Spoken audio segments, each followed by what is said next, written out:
السلام علیکم ورحمۃ اللہ وبرکاتہ۔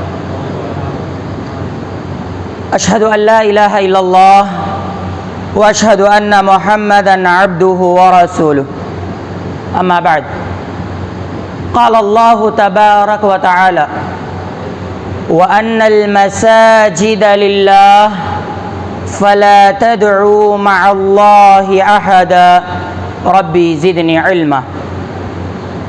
ہر قسم کی تعریفیں اس اللہ وحدہ لا شریک کے لیے لائق اور زیبا ہے، جس رب نے ہمیں اس مسجد میں اکٹھا کیا، جمع کیا۔ اگر وہ رب ہمیں توفیق نہیں دیتا تو ہم کبھی بھی مسجد کی طرف ایک قدم آگے نہیں بڑھا پاتے ہیں۔ لاکھوں کروڑوں اربوں خربوں درود و سلام نازل و تمام انبیاء پر، خصوصاً میرے اور آپ کے آخری نبی محمد مصطفیٰ صلی اللہ علیہ وسلم پر جنت نصیب ہو، رحمتیں نازل ہو ان تمام صحابہ پر جنہوں نے نبی اکرم صلی اللہ علیہ وسلم کے بتائے ہوئے راستے پر چلے، اور اسی طرح ان تمام مومنوں پر جو قیامت تک آنے والے ہیں۔ حاضرین اکرام، آج سورۃ الجن سے شروعات ہوئی تراویح کی، اور اختتام ہوا سورۃ الناس پر۔ آج ایک ٹاپک میں مختص کیا، اصل میں یہ ٹاپک رمضان کے شروع میں ہی اس دن کہنے کا تھا۔ بات کو سمجھیے، یہ جو آج کا ٹاپک ہے نا، حالات کو دیکھ کر کے نہیں، آلریڈی یہ ٹاپک طے تھا کہ آج کہا جائے۔ جو ہمارا شیڈیول رہتا ہے، جس کو ہم شیڈیول تیار کرتے ہیں، شیڈیول میں تھا۔ اب اللہ رب العالمین سے بڑا حکیم کوئی نہیں ہے۔ چلیے، اللہ رب العالمین نے ارشاد فرمایا، سورۃ الجن، موبائل فون اٹھائیے، قرآن مجید نکالیے، ترجمے والا، سورۃ الجن، سورہ نمبر 72، آیت نمبر 18، اللہ رب العالمین ارشاد فرماتے ہیں وَأَنَّ الْمَسَاجِدَ لِلَّهِ، اور یقیناً مسجدیں اللہ رب العالمین کے لیے ہیں۔ فَلَا تَدْعُوا مَعَ اللَّهِ أَحَدًا، ان مسجدوں میں اس اللہ رب العالمین کے علاوہ کسی اور کو مت پکارو۔ ان مسجدوں میں عبادت صرف اور صرف اللہ رب العالمین کی ہوگی۔ آپ یوٹیوب اٹھا سکتے ہیں، فیس بک دیکھ سکتے ہیں، مسجدوں میں طرح طرح کے کھیل کھیلے جاتے ہیں۔ کوئی ان مسجدوں میں آ کر کے بابا کے پیر پڑ رہا ہے تو کوئی اس کے قدموں کو چوم رہا ہے، لیکن اللہ رب العالمین نے سورۃ الجن میں ارشاد فرمایا یہ مسجدیں اللہ رب العالمین کے لیے ہیں۔ اللہ رب العالمین نے سورہ آل عمران، سورہ نمبر 3 کی آیت نمبر 96 میں ارشاد فرمایا ان اول بیت وضع للناس للذی ببکۃ مبارکا وہدی للعالمین، اس روئے زمین پر سب سے پہلا گھر جو تمام لوگوں کے لیے بنایا گیا وہ بکہ میں ہے۔ بکہ کا دوسرا نام مکہ ہے، جسے ہمیں کعبۃ اللہ کہتے ہیں۔ سب سے پہلے تمام لوگوں کے لیے کعبۃ اللہ بنایا گیا، مکہ میں جو گھر ہے، مبارکن، تمام لوگوں کے لیے مبارک، وہدی للعالمین، اور تمام جہاں والوں کے لیے ہدایت ہے۔ نبی اکرم صلی اللہ علیہ وسلم وہاں پیدا ہوئے نا، آپ صلی اللہ علیہ وسلم کی وہیں کی پیدائش، لیکن دین اسلام یہاں تک پہنچا۔ اس مکہ سے یہاں تک وہ مکہ ہدایت کے لیے اللہ رب العالمین نے بنایا ہے۔ اور اس مکہ میں جو سب سے پہلا گھر تعمیر کیا گیا وہ کیا ہے؟ کعبۃ اللہ، جسے مسجد حرام کہا جاتا ہے۔ حاضرین اکرام، اسلام میں مسجد کی بڑی اہمیت، بڑی فضیلت آئی ہوئی ہے، بڑا مقام، بڑا مرتبہ ہے مسجد کا۔ سب سے پہلا گھر اللہ رب العالمین کا اس زمین پر کعبۃ اللہ ہے، مکہ ہے، مکہ کا کعبۃ اللہ ہے۔ نبی اکرم صلی اللہ علیہ وسلم ہجرت کے لیے نکلے، مکہ سے ڈائریکٹ جاتے تھے مدینہ کو، لیکن کراس رستہ لیتے ہوئے قباء پہنچے، اور قباء میں سب سے پہلے کیا تعمیر کرائی؟ مسجد قباء تعمیر کرائی، مسجد قباء۔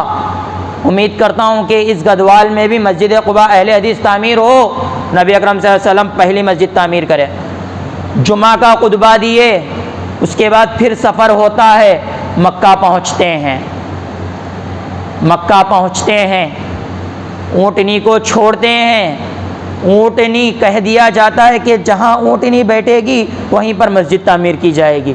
سب سے پہلا کام مسجد کی تعمیر کا کر رہے ہیں۔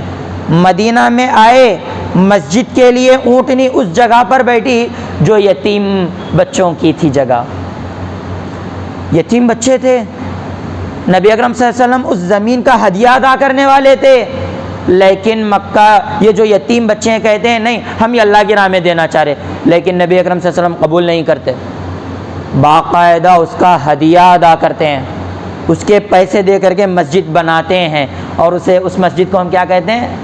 مسجد نبوی۔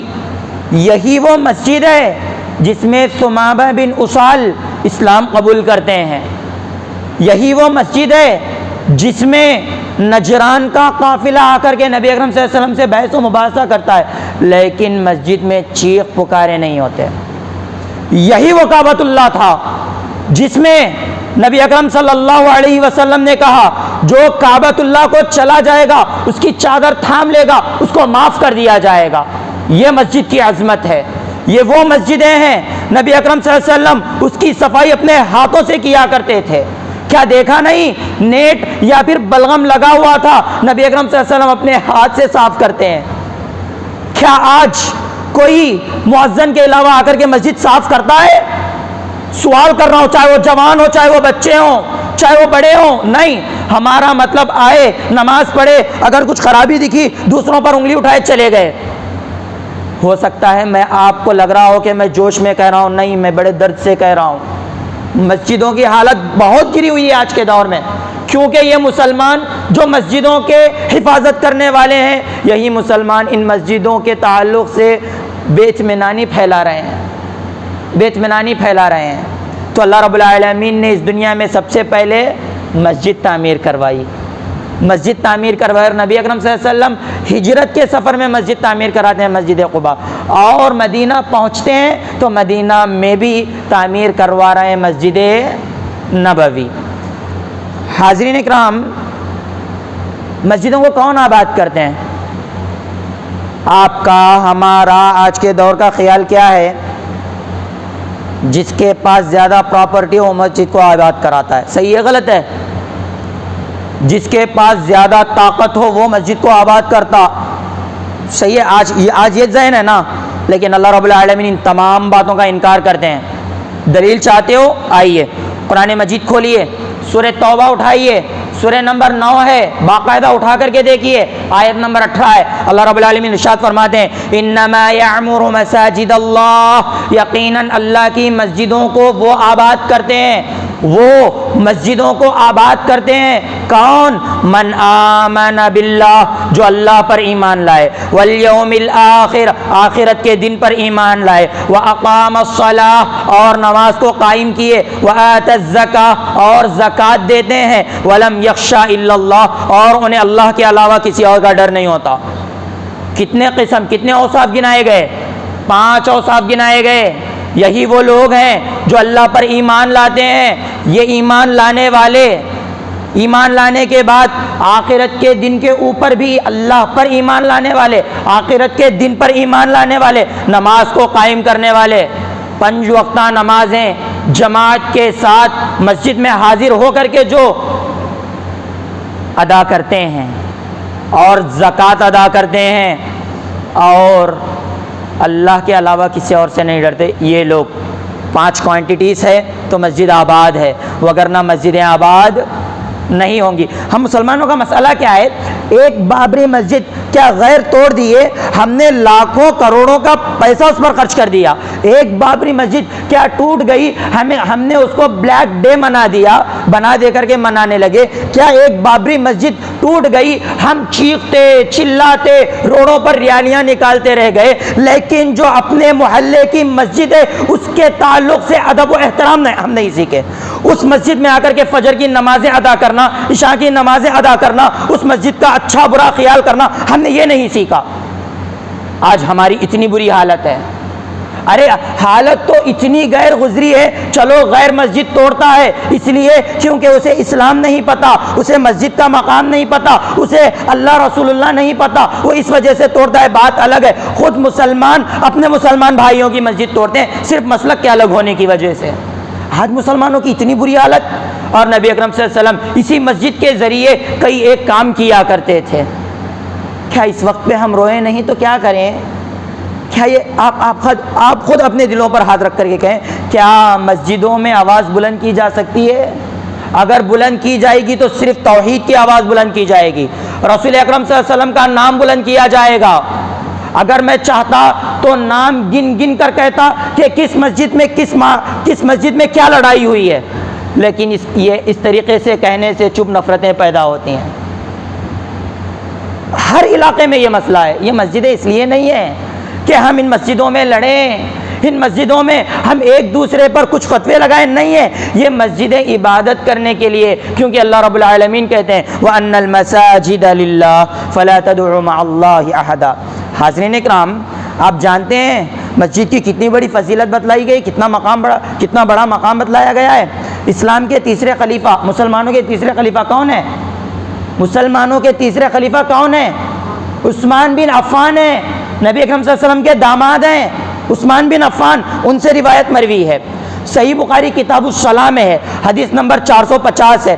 فرماتے ہیں من بنا مسجدا یبتغی بہ وجہ اللہ، جس نے مسجد تعمیر کرایا، مسجد کو بنایا، من بنا مسجدا، جس نے مسجد بنایا، یبتغی بہ وجہ اللہ، اللہ رب العالمین کی رضامندی کے لیے، اللہ کی رضامندی کے لیے، اللہ کو راضی کرنے کے لیے، اللہ کو خوش کرنے کے لیے جو مسجد تعمیر کرتا ہے، بن اللہ لہ مثلہ فی الجنہ، اللہ رب العالمین اس کی ہی طرح اسے جنت میں بنائے گا۔ یعنی یہ دنیا میں مسجد بنائے گا، ایک حدیث میں بیتن فی الجنہ، اللہ رب العالمین اس کے لیے جنت میں محل تعمیر کرے گا۔ کیا یہ صرف فضیلت سننے کی حد تک ہی ہے؟ بنانے کا مطلب کیا ہے؟ ہم پیسہ ڈالے، اینٹ لائے، سیمنٹ لائے، کانکریٹ لائے، ایک پلان بنائے، ایک بڑی عمارت کھڑی کر دیے، کیا یہ مسجد ہے؟ مسجد وہ ہے جس میں سجدہ کیا جائے۔ مسجد بنا ہے سجدے کے لیے، سجد یسجد سجدن، اس سے بنتا ہے سجدہ کرنا۔ مسجد کے معنی ہے وہ جگہ جہاں اللہ کے لیے سجدہ کیا جائے۔ یہ مسجد اس لیے بنتی ہے، اور ہم نے کیا سمجھا بنانے کا مطلب کیا ہے؟ ہم پیسے لائیں گے، وہ اتنی قربانی، یہ اتنی قربانی، سب جمع کیے، ایک بڑی بلڈنگ بنا دیے، مؤذن اذان دے رہے ہیں، یہ مسجد۔ بنانے کا مطلب جہاں ایک بڑی عمارت تعمیر کرنا ہے، وہیں یہ بھی ہے کہ باقاعدہ حاضر ہو کر کے اس میں عبادت کریں۔ رمضان کی حد تک نہیں، پورے سال کے 12 مہینے، پورے سال کے 360 پر 5 دن مسجد میں عبادت کی جائے۔ فجر کی نمازوں میں تو ڈم رہتے ہیں، لیکن ہم بڑی بڑی باتیں مسجدوں میں باتیں کرتے ہیں۔ کیا یہ درست ہے؟ کیا یہ صحیح ہے؟ ذرا غور کریں۔ دیکھیے میں جو باتیں کہہ رہا ہوں نا، یہ بہت سوچ سمجھ کر کے کہہ رہا ہوں، اور آئینہ دکھا رہا ہوں کہ مسلمانوں کی حالت کیا ہے۔ آج مسلمانوں کے اوپر ظلم ہو رہا نا، پہلے خود بھی تو دیکھو ظلم ہونے کی وجہ کہیں ہم ہے یا نہیں ہیں۔ جب اللہ کے گھر میں ہم اللہ کے ادب کے خلاف چلے جائیں تو کیا اللہ رب العالمین ہمارا ساتھ دے گا؟ تھوڑا غور کریں۔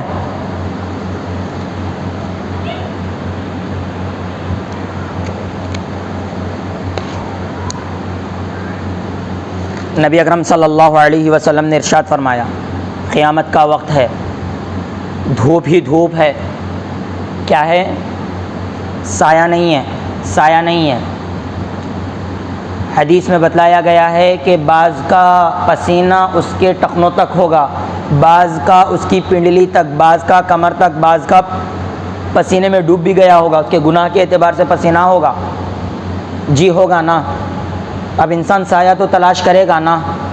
نبی اکرم صلی اللہ علیہ وسلم نے 7 قسم کے لوگوں کا ذکر کیا کہ ان میں سے باقاعدہ سایہ ملے گا، اللہ رب العالمین وہ 7 قسم کے لوگوں کو سایہ دے گا۔ اس میں سے ایک ہے شاب نشأ فی عبادت اللہ، وہ جوان، وہ نوجوان جو اپنی جوانی کی زندگی اللہ رب العالمین کی عبادت میں گزارتا ہے۔ عبادت مطلب روزہ، زکوٰۃ، حج یہ ہے، اس کے ساتھ ساتھ ہر وہ کام جو اللہ رب العالمین نے کہا کرنا، رسول اکرم صلی اللہ علیہ وسلم نے کہا کرنا، اور نبی اکرم صلی اللہ علیہ وسلم نے جس سے روکا اس سے رک جانا، یعنی ٹوٹل شریعت پر جو صحیح طریقے سے عمل کرتا ہے، وہ نوجوان جو اللہ کی عبادت میں اپنی زندگی گزارتا ہے، اللہ رب العالمین اپنا سایہ اسے نصیب فرماتا ہے۔ اس کے بعد کہا گیا وَرَجُلٌ، اور وہ آدمی قلبہ معلق فی المساجد، جس کا دل مساجد سے جڑا ہوا رہتا ہے۔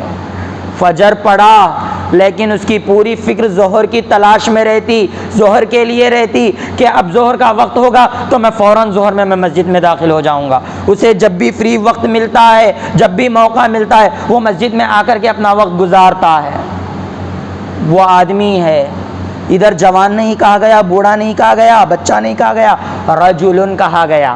جو بچہ ہے کل وہ بڑا تو ہوگا نا، جو بوڑھا تھا وہ رجلن سے آدمی سے گزراج ہے نا، اس میں صرف اس میں جو ہے نا صرف آدمی کا ذکر ہے، خواتین بھی ہیں اس میں شامل، کہ وہ عورتیں جن کا تعلق مسجد سے لگا ہوا رہتا، کہ اگر ان کو گھر سے اجازت مل جائے صرف اور صرف ایک اللہ کی عبادت کے لیے آئیں گی، وگرنہ عورتوں کے لیے سب سے بہترین جگہ ان کے گھر ہیں عبادت کے لیے۔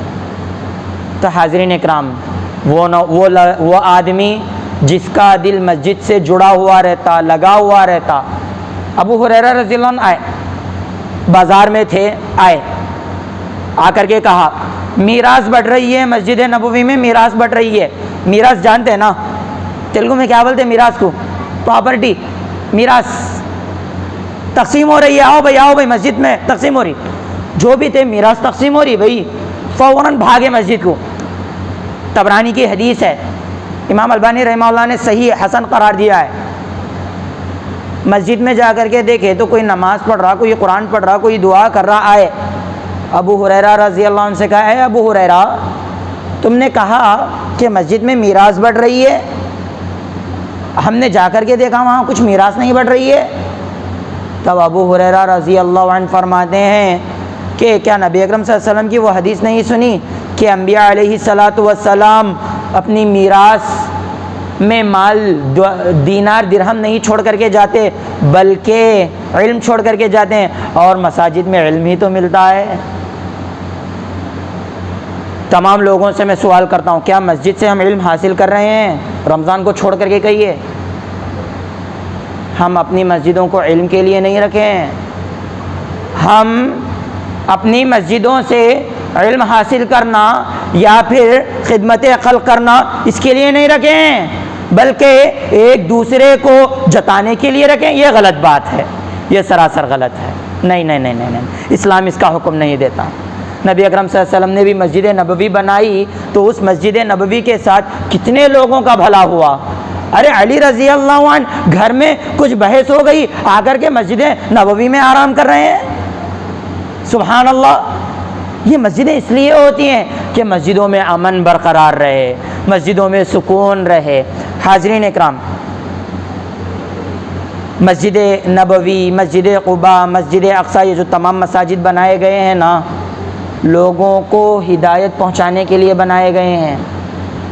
آپ ماضی میں جو ہماری ہسٹری ہے دیکھ لیجئے، گابا کچھ نام ہے، گابا یہ بہت بڑے جسٹس تھے، یہ ہندوستان کے بہت بڑے جج تھے۔ مصر گئے، مصر میں اذان اور مسجدوں کو دیکھ کر کے وہ اسلام قبول کرتے ہیں،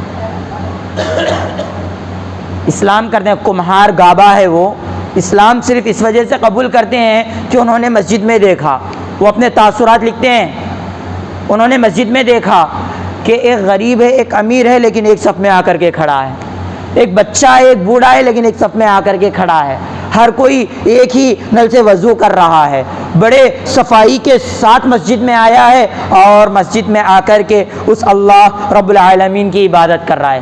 یہ چیز انہیں اتنی پسند آتی ہے کہ یہ کیسا دین ہے، یہ کیسا اسلام ہے کہ تمام لوگوں کو ایک کر رہا ہے۔ اسلام کے بارے میں سرچ کرتے ہیں اور مصر کی جامع مسجد میں جا کر کے وہ اسلام قبول کرتے ہیں۔ کیا ہماری اس مسجد میں کوئی غیر مسلم آ کر کے اسلام قبول کیا؟ اسلام آیا غیروں کو سچا راستہ بتلانے، یہ مساجد بنائے گئے تاکہ توحید کا پیغام غیروں تک پہنچے۔ میں آپ سے سوال کرتا ہوں، 89 میں یہ مسجد بنی نا، اب تک اس مسجد سے کتنے لوگوں نے اسلام قبول کیا؟ پورا پڑھ کر کے، جان کر کے؟ کیا ہماری مسجدیں صرف ایسے ہی بنی ہے؟ صحابہ کرام کی نیتیں اتنی صاف تھی کہ وہ مسجد بناتے تو لوگ باقاعدہ بلائے بغیر ہی مسجد میں حاضر ہو جاتے عبادتوں کے لیے، اور ہمارے ایمان اتنے کمزور ہیں کہ ہم مسجد تو بنا دی شب بھر میں، ایمان کی حرارت والوں نے من اپنا پرانا پاپی ہے، پل بھر میں نمازی نہ بن نہ سکا۔ چند منٹوں کے لیے ہم نمازی نہیں بن سکتے، عادت پڑ گئی، سگریٹ کی عادت پڑ گئی، گٹکے کی عادت پڑ گئی، پورا رمضان گزر جاتا، نماز کی عادت نہیں پڑتی، روزے کی عادت نہیں پڑتی، مسجد میں پانچ وقت حاضر ہونے کی ہمیں عادت نہیں پڑتی۔ انا للہ، اتنے کمزور ہمارے ایمان۔ رسول اللہ صلی اللہ علیہ وسلم کے احکامات، آپ صلی اللہ علیہ وسلم کی زندگی ایک طرف ہے اور ہماری تمام زندگیاں ایک طرف عمل سے آ رہی ہیں۔ کہنے کا میرا مقصد ایک ہی ہے، میں آپ کا بھائی ہوں، بحیثیت بھائی کہوں گا کہ اللہ کے لیے مسجد سے کام کرنے کی کوشش کریں۔ انسان ہونے کے ناطے اختلافات آتے ہیں، اس چیز کا میں انکار نہیں کر رہا، مجھ سے زیادہ تجربے کار لوگ آپ ہیں، ابھی تو میری شادی نہیں ہوئی ہے، شادی شدہ لوگ بیٹھے ہوئے ہیں، آپ کو بے انتہا تجربہ ہے، آپ اپنے تجربے کو سامنے رکھ کر کے کہیے مسجد کا مقصد کیا ہے اور ہم کیا کر رہے ہیں۔ میں میری بات نہیں کر رہا، میں آپ ہی سے یہ بات پوچھنا چاہتا ہوں، مسجد کا مقصد کیا ہے اور ہم کیا اس مقصد کے مطابق چل رہے ہیں؟ بس فیصلہ کریں۔ اس رمضان کے بعد اپنے آپ کو سدھاریں، اپنے آپ کو بنائیں، مسجد کے ذریعے دین کا کام کریں۔ حاضرین اکرام، اب مسجد کے تعلق سے بات ہو گئی نا، مسجد کو آنا کیسا، مسجد کو آنے کا طریقہ کیسا ہو؟ کوئی آ رہے ہیں ٹی شرٹ کے اوپر آ رہے ہیں، ٹی شرٹ اتنی چھوٹی ہے کہ رکوع میں چلے گئے، سجدے میں چلے گئے تو پیچھے کا حصہ دکھ رہا ہے۔ کیا یہ مسجد کا ادب کر رہے ہیں؟ کیا یہ مسجد کی قدر ہے؟ کس کے سامنے آئے ہو؟ تھوڑا تو غور کرو، کس رب کے سامنے کھڑے ہونے آئے ہو؟ وہ پروردگار جس نے ساتوں آسمانوں کو پیدا کیا، طباقا، آسمان پر آسمان، آسمان پر آسمان تعمیر کیا، اس رب کے سامنے تم کھڑے ہو رہے ہو۔ کس رب کے سامنے تم کھڑے ہو رہے ہو؟ اپنے اس پروردگار کے سامنے کھڑے ہو رہے ہو جو انلیمیٹڈ میگا پکسل کا آنکھ اس نے دیا، اس رب کے سامنے کھڑے ہو رہے ہو جس نے دل بنایا، اگر دل خراب ہو جائے تو 1 گھنٹے کے کئی لاکھوں روپے لگ جائیں گے۔ کس رب کے سامنے کھڑے ہو رہے ہو؟ وہ پروردگار جو انلیمیٹڈ آکسیجن تمہیں دیتا ہے سونگنے کے لیے، اس رب کے سامنے کھڑے ہوئے ہو تم، جو رب نے تمہیں اچھی زندگی گزارنے کے لیے پانی بھی دیتا ہے، آسمان سے نازل بھی کرتا ہے، پھل پھول پودے اگا کر تمہیں غذا بھی دیتا ہو، اس رب کے سامنے تمہیں کھڑے ہو رہے ہو تو ایسے حالت میں کھڑے ہو رہے ہو کہ تمہارا لباس گندا، ہمارا چال گندا ہے، ہمارا حال گندا ہے، صحیح طریقے سے برش نہیں کرتے، فجر کی نماز میں آ جاتے ہیں۔ بعض لوگوں کا تو حال اتنا ہے، وہ غلیظ سگریٹ، گٹکا، بیڑی جس کی بدبو برداشت کے باہر رہتی، انسان کے برداشت کے باہر رہتی، وہ شخص نماز میں آ کر کے کھڑا ہے۔ بارہا میں نے دیکھا ہے کوئی صاحب بازو آ کر کے کھڑے رہتے ہیں، ان کے منہ سے اتنی غلیظ بدبو آتی ہے کہ دل چاہتا ہے کہ رکعت توڑ کر کے میں چلا جاؤں، لیکن اللہ رب العالمین کی شان کو مد نظر رکھتے ہوئے میں وہ بے ادبی کا کام نہیں کرتا۔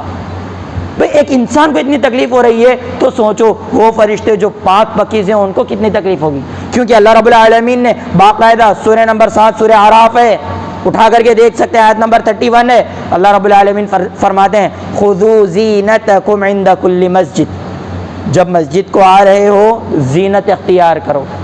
زینت میں کیا چیز آتی ہے؟ ٹوپی بھی شامل ہوتی ہے۔ آج اہل حدیث ٹوپی فرض نہیں، ٹوپی سنت نہیں، ٹوپی مستحب نہیں، کچھ بھی نہیں، پورے کو ٹوپی نکال دیے، غلط ہے۔ مسجد میں آ رہے ہو، ادب کا لحاظ کرتے ہوئے اختیار کرو، کیونکہ ٹوپی خوبصورتی کی علامت ہے، ٹوپی خوبصورتی کی علامت ہے۔ ٹوپی لگا کرے کبھی آئینے کے سامنے بھی کھڑے رہو، کتنے خوبصورت لگتے۔ جب تم اپنی پرسنالٹی کو خوبصورت کرنے کے لیے بہت سی کوششیں کرتے ہو، سوچو تم اس رب کے پاس، ہم اس رب کے پاس آ رہے ہیں جس پروردگار نے ہمیں ماں کے پیٹ میں ایک پانی کے قطرے سے اتنا بڑا شریر، اتنا بڑا جسم بنایا۔ اس رب کے سامنے آئے تو کیا خوبصورتی اختیار نہ کریں؟ صحابہ اکرام، بعض سلف صالحین کا تو مسئلہ یہ ہوتا تھا، سلف صالحین کا، کہ جب مسجد آتے تو اپنے پاس جو سب سے بہتر لباس ہوتا وہ زیب تن کرتے اور اس پر خوشبو لگا کر کے مسجد حاضر ہوتے۔ سبحان اللہ۔ ہمارا مسئلہ کیا ہے؟ خذوا زینتکم عند کل مسجد۔ رات میں جس نائٹ پوائنٹ پر سوئے رہتے اس کے اوپر ہی مسجد کو آتے ہیں، کیا غلط بات ہے نا۔ ہم جس لباس کے اوپر فٹ بال کرکٹ کھیلتے ہیں اس میں بہت پسینے کی بو رہتی، وہی لباس پر مسجد میں آ جاتے ہو۔ کیا مسجد کا ادب ہے؟ کیا مسجد کا احترام ہے؟ میں کہنا یہ چاہتا ہوں، جہاں مسجد کی فضیلت وغیرہ ہے وہاں مسجد کے بہت سے آداب ہیں، اس میں سے ایک ادب یہ ہے کہ ظاہری طور پر بہت اچھے رہو۔ جہاں لباس کے طور پر ہی اچھے رہے تو نہیں چلتا بھائی، اس کے ساتھ ساتھ دل کے اعتبار سے بھی اچھے رہنا چاہیے، کیونکہ لباس جہاں کہا گیا نا، لباس میں تقویٰ بھی ہے، جیسا کہ سورہ نمبر 7 کی آیت نمبر 26 میں اللہ رب العالمین نے ارشاد فرمایا وَلِبَاسُ التَّقْوَىٰ ذَلِكَ خَيْرٌ، اور تقوی کا لباس وہی سب سے بہتر لباس ہے۔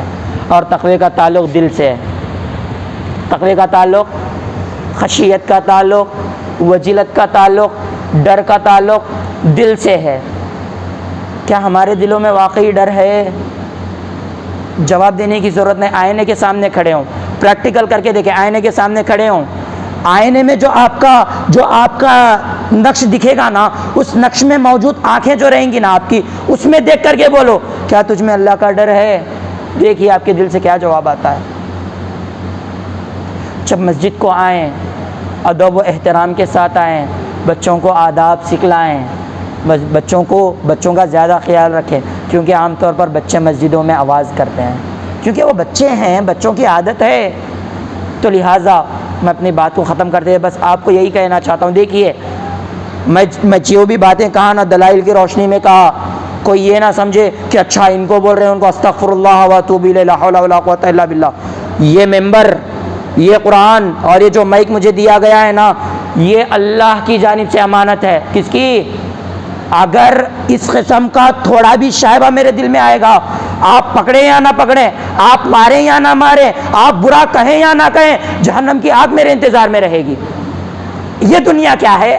آج ہے کل جائیں گے بھائی، آج اچھے دکھ رہے ہیں، آج بہت جوش سے جذبے سے بہت سے باتیں بول دیے، اگر کہیں نیت میں خطرہ ہے تو جہنم کا پھترا جھولی میں رہے گا۔